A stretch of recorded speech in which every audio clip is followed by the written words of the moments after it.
You see the official boats getting the boats all started. Lane number 1, they're giving the call right now, and that is NB paddling. And there they go. Again, they don't start their they don't start their time until they cross the finish line. 15 seconds later, we should have boat number 2. Great Lake Paddlers, and they will be starting. And there they go. They will be in the green boat, boat number 2, Great Lakes, dressed in black. Now behind them in boat number 3 is Heat. Heat is from the Villages, here down in Florida. They're dressed in red, again with green scales on the side. Have you ever done a small boat? I have. I've both steered, paddled, and drummed in small boats. And let me say, they're very, very fun. They're heavy, though. Tippy as well. Tippy as well. And now on your screen, you see Heat opening up into their start sequence as they cross that start line, and the timer has begun. Now, behind them is Boat 4, Gorging Dragons from northwest above the U.S. and Canada. Is that correct? Yeah, they're on the island. They're an amazing club. They do race around the world. We're just in Vancouver, racing at the Concord Pacific Dragon Boat Festival. Very nice. And there goes lane number 6. Lane number 6 is the Rogue Dragons from Punta Gorda, Florida. And this is Senior C mix now. That is correct. So we've moved into Senior C, which again, as a reminder, is the 60 and above cruise. They're dressed in blue. I love the matching hats, too. That looks great. Except the drummer doesn't have a hat. Wind resistance. And there comes race boat number 7 from Seattle, Washington. And who is that? We have Wham here, recognizable in their amazingly beautiful blue jerseys and matching neon yellow hats. And what does Wham mean? Wham is the Washington Masters. They are a, like you said, large club based out of Seattle in the state of Washington. Wonderful. And 8 is just given the call to start. That's right. And in the all black, that's 22 Dragons from Montreal. They're crossing the line now, and so that's when the timer begins. And it looks like boat 9 has also been started, and that is H2O from Montreal as well. We have 2 Montreal crews right after each other, 8 and 9. Wonderful. They come through the first turn.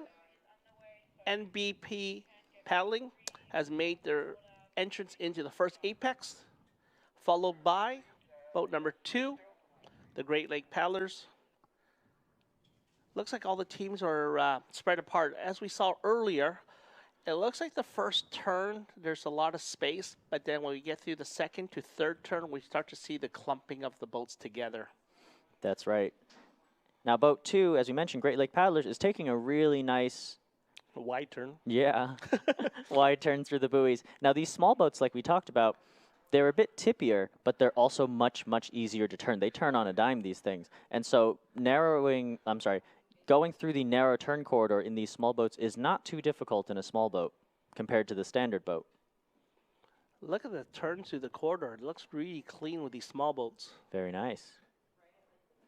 It looks like boat number 4 is caught or going to catch boat 3. Is that correct? Coming out of the turn, I think Gorging Dragons from Victoria are going to catch Heat, but we'll see.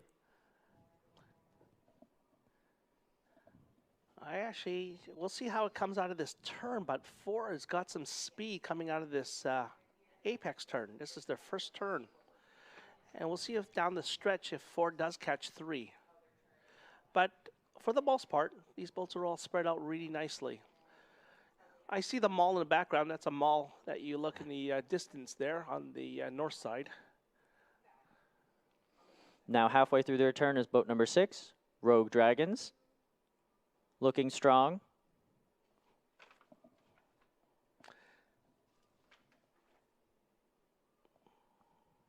Very clean turn.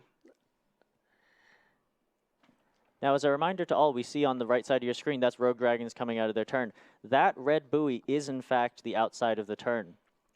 So cutting inside that buoy is not allowed. Here, halfway through their turn is Wham in boat 7. Again, easy to see with those neon caps.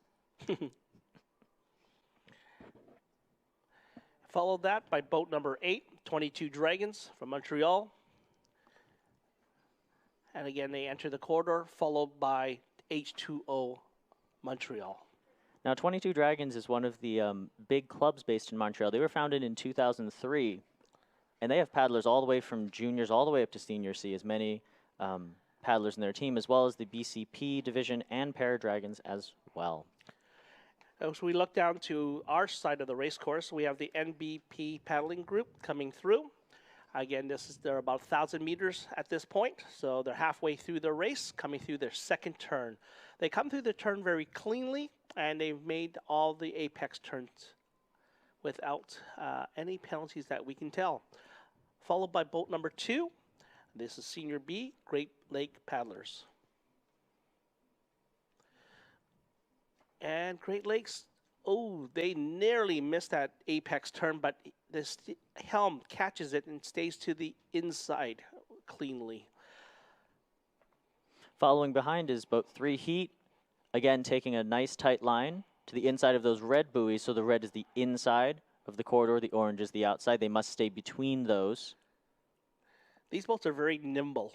Steers people just touch that steering oar and the boat just responds very quickly. It really does. You can't oversteer these turns with these small boats, so it's very important that the helms really have an understanding of how to get through the turns cleanly without losing control of these nimble boats. Boat 4 has done a terrific job. They've drifted a bit in, and they timed that last turn, that last pull of the oar, very perfectly right at the apex, and that was a beautiful turn. Can you do that yourself? I can. I'll be doing it tomorrow. Excellent. And coming in now is Rogue Dragons into their second turn. Boat 6, here he comes through that turn. He's trying to make it into the corridor, and he does stay within the buoys. Now, do they get penalized if he goes into the corridor and goes on the outside? He does not. No, if you decide to take a wide lane, if you start in and you go out, or if you decide to be completely out, that is entirely allowed, and there are no penalties there. Boat number 6 comes out of the apex turn through the 2 buoys. Again, you enter 2 buoys, you exit 2 buoys inside of them. And there comes Wham from Washington. Helm looks very calm. Cool and collected. That's important in a small boat. As we mentioned, these small boats are very tippy. So turning on a dime is easy, but keeping it straight and not keeping it tilted left and right, that's the difficulty in feeling safe. So having a good helm, a good steer in a small boat is very important. Here comes 22 Dragons and boat number 8 coming through their turn, but look at number 9. Number 9 has closed the gap. It's 9 chasing number 8, the H2O Montreal, and the 22 Dragons. These two these two teams come basically from the same club, and they know each other very well.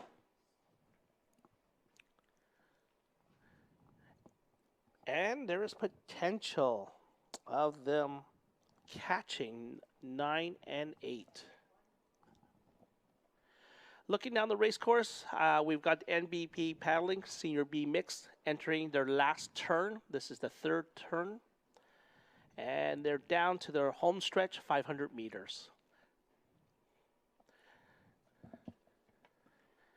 Followed by boat number 2, the Great Lakes Senior B Mixte. And 3 and 4, what's happening with those 2 boats there, Matthew? 3 and 4, it looks like they're getting very, very close. Oh, but it looks like boat number 2, Great Lake Paddlers, has cut inside one of the buoys accidentally. They're back inside the corridor now, but we'll have to see what the officials say about that. Yes, that looks like a small mistake on the inside, but again, like you just mentioned, race officials probably have caught that and will make a comment accordingly. Boat 3 coming through and 4. Again, this is very close. It looks like they're slipping through that corridor turn. The key is to stay on the outside, and does she catch it? And she is good. Yep, she made it. Excellent. But 4 is trying to catch them on the inside. 4 is making the inside move on 3. A beautiful turn by 4 right there. That was a tight turn, but 3, oh, they are so close, but they don't touch. 4 responds onto the left side. 3 stays to the right, and it looks like they're trying to get control, but 4 is trying to find a line as well. That's right. That's an interesting move there. 3 and 4 coming very close together. 500 meters. Now it's coming down to the final stretch. On the other side of the lake, we see the remaining 2 crews at the end there. That's H2O and 22 Dragons, and it looks like one is about to pass the other. And you're right. That was a close one. But look at 3-4. They're still jostling with each other. And in these small boats, you feel the wake in the boat in front of you, let me tell you. You can feel it left and right. You hit waves, you get wakes and wash hitting you all the time. Paddling their hearts out on this final 500-meter stretch of race number 2. Yeah, 3 and 4 are just going at each other, coming down to the last 250 meters. But here comes boat number 1 coming across the finish line. This is the Nathan Benderson paddling. On your screen, we're still mesmerized by boats 3 and 4. Yes. That was Heat and Gorging Dragons, and as we mentioned, boat 1 has just crossed the line. Boat 2 is coming to the final 50 as well, and that's the Great Lake Paddlers.